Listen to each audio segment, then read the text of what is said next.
Hello दोस्तों, रश्मि बाइटे stories में आपका स्वागत है।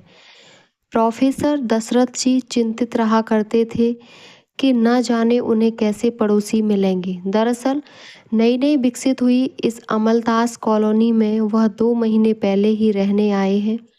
कॉलोनी के सभी मकान देखते देखते भर गए सिवाय उनके पड़ोस वाले मकान के। दशरथ जी ने और उनकी पत्नी सरिता ऊपर वाले से प्रार्थना करते कि कोई बाल बच्चों वाला संभ्रांत परिवार पड़ोसी के रूप में आ जाए, जो उन्हें बड़ा सहारा हो जाएगा। वैसे तो उनके दो दो बेटे हैं, लेकिन दोनों विदेश में जाकर बस गए, बड़ा यूएसए में और छोटा यूके में। एक दिन बिल्डर ने जब उन्हें सूचना दी कि जल्दी ही इस मकान में रहने के लिए बुलानी जी आ रहे हैं, तो वे निश्चिंत हो गए। पर सरिता के यह कहते ही कि बुलानी तो सिंधी होते हैं, उनमें तो मीट मटन दारू वगैरह सब चलता है, तो वे थोड़ा परेशान हो गए। फिर स्वयं ही विवेक का परिचय देते हुए सरिता को समझाने का प्रयास करने लगे। किसी के बारे में बिना जाने, बिना उससे मिले पहले से गलत धारणा बना लेना ठीक नहीं। और खाने पीने के मामले में जब अपने स्वयं के बच्चे ही नॉन वेजिटेरियन हो गए हों, तो किसी और के नॉन वेज खाने से आपत्ति क्यों। अगले दिन दोपहर के समय जब वे आराम कुर्सी पर लेटे अखबार पढ़ रहे थे, तभी उनके मकान के ठीक सामने एक कार आकर रुकी। कार से पहले एक सज्जन बाहर निकले और फिर पीछे से एक महिला और एक 10-12 साल की बच्ची। दशरथ जी ने हाथ के अखबार को टेबल पर रखा और उठकर बाहर के गेट तक आए। उतरने वाले सज्जन ने दोनों हाथ जोड़कर हुए नमस्कार किया। मैं अमर बुलानी हूँ और यह मेरी पत्नी शशि और मेरी बेटी समाया। हम लोग आपके बाजू वाले मकान में शिफ्ट हो रहे हैं। अभी गर्ल्स हायर सेकेंडरी के पास टीचर्स कॉलोनी में रह रहे थे। मैं सिविल इंजीनियर हूँ और शशि साइकी Kamla Nehru girls higher secondary school में व्याख्याता, समाया डीपीएस स्कूल में 6ठी कक्षा की विद्यार्थी है। बुलानी और उनके छोटे से परिवार को देखकर दशरथ जी गदगद हो गए। एक सुसंस्कृत सभ्य परिवार उनका पड़ोसी बन रहा है। उन्होंने गेट खोलते हुए आमंत्रित किया, अंदर आइए, मैं अपनी पत्नी सरिता से मिलवाता हूँ। ड्राइंग रूम में सबके बैठते ही सरिता पानी की ट्रे ले आई। यह मेरी धर्म पत्नी है, सरिता है। हम दोनों 4 माह पहले ही सास की स्नातकोत्तर महाविद्यालय से प्रोफेसर पद से सेवानिवृत्त हुए हैं। अभी 2 महीने पहले ही इस कॉलोनी में शिफ्ट किया है। इससे पहले कॉलेज के पास ही ऑफिसर कॉलोनी में रहते थे। सरिता ने बीच में टोकते हुए शशि से पूछा, आप लोग क्या लेना पसंद करेंगे, चाय या कॉफ़ी? शशि कुछ जवाब दे पाती उसके पहले ही बुलानी बोल पड़े, मैडम चाय ले लेंगे। चाय की चुस्कियों के बीच गपशप से यह पता चला कि बुलानी सिविल कॉन्ट्रैक्टर हैं और उनका प्रोजेक्ट अभी शहर के बाहरी छोर पर बन रही विशाल कॉलोनी में चल रहा है। शशि ने पहली मुलाकात में ही सरिता को आंटी बना लिया। उसे सबसे ज़्यादा खुशी इस बात की थी कि अंकल आंटी उसी की तरह शिक्षा जगत से हैं। उसने अपनी उत्कंठा व्यक्त करते हुए पूछ ही लिया, आंटी आप कॉलेज में क्या पढ़ाती थी? शशि, हम दोनों बॉटनी वाले हैं। एमएससी कक्षाओं में मैं एलगी पढ़ाती थी और सर फंगाई। स्टूडेंट लाइफ में हम दोनों एक ही यूनिवर्सिटी में सहपाठी थे। एमएससी और पीएचडी भी साथ ही की। तभी एक दूसरे से प्रेम हुआ और फिर प्रेम विवाह हो गया। उस जमाने में प्रेम विवाह आसान नहीं होता था। मैं ब्राह्मण थी और ये सर कायस्थ थे। फिर अचानक जैसे उन्हें कुछ संकोच सा हुआ तो बोल पड़े, अरे ये क्या, मैंने अपना टॉपिक शुरू कर दिया। तुम अपना बताओ शशि, स्कूल में क्या पढ़ाती हो? आंटी मैं बायोलॉजी लेक्चरर हूँ। मैंने जूलॉजी से पीजी किया है। मैं भी पीएचडी करना चाहती थी, पर उससे पहले गवर्नमेंट जॉब मिल गई। मेरी तमन्ना तो अभी भी कॉलेज में पढ़ाने की है, पर पिछले 6 सालों में जूलॉजी में लेक्चरर की वैकेंसी ही नहीं निकली।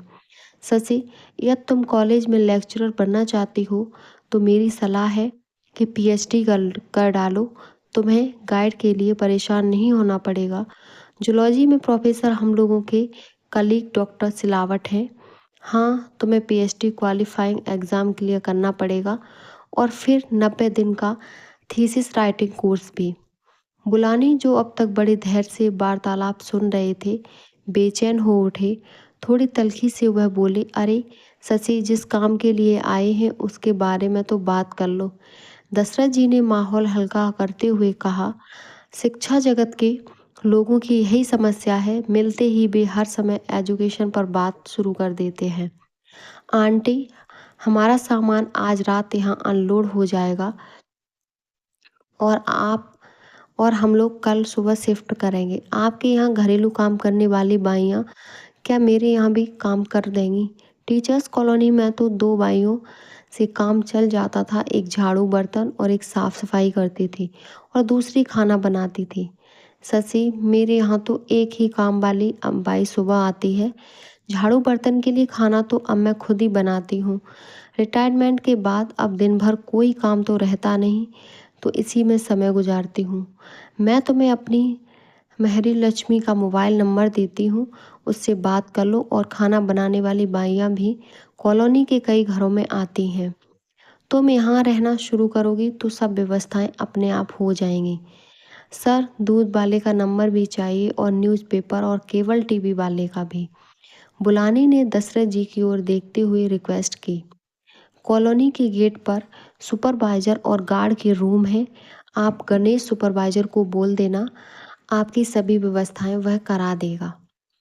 उसके पास सभी के नंबर हैं, केबल टीवी, इलेक्ट्रीशियन, न्यूज़पेपर, दूध वाले, प्लम्बर और कारपेंटर सभी के। 6 साल बाद, पिछले 6 सालों में दोनों पड़ोसी पड़ोसी कम एक परिवार के अंग ज़्यादा हो चुके थे।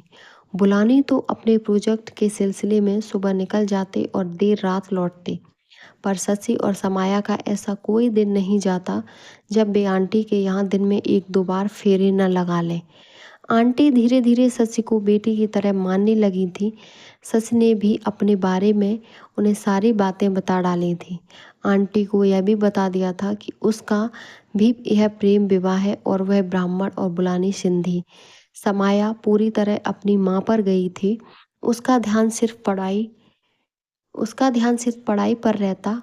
वह देर रात तक पढ़ती रहती। हाई स्कूल बोर्ड परीक्षा में वह अपने ज़िले की टॉपर थी और उसकी प्रशंसा में ज़िले के सभी अखबारों ने समाया के साथ साथ उसके माँ पापा के भी फोटो सहित इंटरव्यू छापे थे। अब इस वर्ष भी उसका टारगेट कक्षा 12वीं में मेरिट में आने का था। समाया की आदत थी जोर जोर से बोल बोल कर पढ़ने की। रात में उसकी आवाज़ अंकल आंटी के बेडरूम में साफ सुनाई देती और उनकी नींद में खलल डालती। नींद डिस्टर्ब होने पर भी कभी उन्होंने समाया को टोका नहीं। पढ़ाई का महत्व उनसे ज़्यादा कौन समझता। उन्होंने भी अपने दोनों बेटों की शिक्षा दीक्षा में कोई कसर बाकी नहीं रखी थी और आज उसी शिक्षा की बदौलत दोनों बेटे यूएसए और यूके में बड़ी बड़ी कंपनियों में उच्च पदों पर थे। दशरथ जी और सरिता बारी बारी से हर साल 3 माह के लिए एक बार यूके जाते और अगली बार यूएसए। उन दिनों उनके घर की पूरी देखभाल और सुरक्षा शशि और समाया करती। पहली बार ऐसा हुआ कि इस साल कोरोना के कारण इंटरनेशनल फ्लाइट बंद कर दी गई और बेटों के पास उनका जाना नहीं हो पाया। हालात यहाँ तक आ गए कि देश भर में लॉकडाउन के कारण लोगों का घर से निकलना भी बंद हो गया। बुलानी के प्रोजेक्ट का काम भी ठप हो गया और प्रोजेक्ट के बंद होने से सभी कर्मचारी और मजदूर काम छोड़कर अपने अपने घर चले गए। सुबह से रात तक बाहर रहने वाले बुलानी अब घर में कैद होकर रह गए। लंबे समय के लॉकडाउन ने उन्हें डिप्रेशन में ला दिया। सच की व्यस्तता दुगनी बढ़ गई। काम वाली बाइयों के न आने से घर के सारे काम भी करने पड़ते और ऑनलाइन क्लास भी लेनी पड़ती। समाया भी ऑनलाइन क्लासेस अटेंड करती और अपनी स्टडी में व्यस्त रहती। माँ बेटी दोनों का आंटी के यहाँ आना जाना भी बंद हो गया। उन्हें अंकल आंटी की वृद्धावस्था के कारण पूरी सावधानी जो बरतनी थी, 6 वर्षों में आज पहली बार शशि और बुलानी के आपसी झगड़े की आवाज़ छन छन कर दशरथ और सरिता के कानों में पड़ रही थी। दोनों अचंभित थे कि यह क्या हो गया। झगड़े का यह सिलसिला धीरे धीरे प्रतिदिन की रूटीन में तब्दील हो गया। बुलानी अब रोज नशा भी करने लगा और नशे की हालत में वह शशि को गालियां भी देता। जिस तरह के शब्द उसके मुंह से निकलते, उसे सुनकर कोई भी निष्कर्ष निकाल सकता कि ये शब्द सभ्य पुरुष की निशानी नहीं हो सकते हैं। सरिता को इन घटनाओं के कारण पूरी रात नींद नहीं आती। वे शशि को बेटी की तरह प्यार करने लगी थी। आज रात तो बुलानी ने गालियों के साथ शशि पर हाथ भी उठा दिया। सरिता का दिल व्याकुल हुआ जा रहा था। उन्हें इंतजार था कि कब सुबह हो और वे शशि से मिलकर झगड़े की जड़ का पता लगाएं। अन्याय के प्रति उदासीन रवैया अपनाना बुज़दिली कहलाएगी।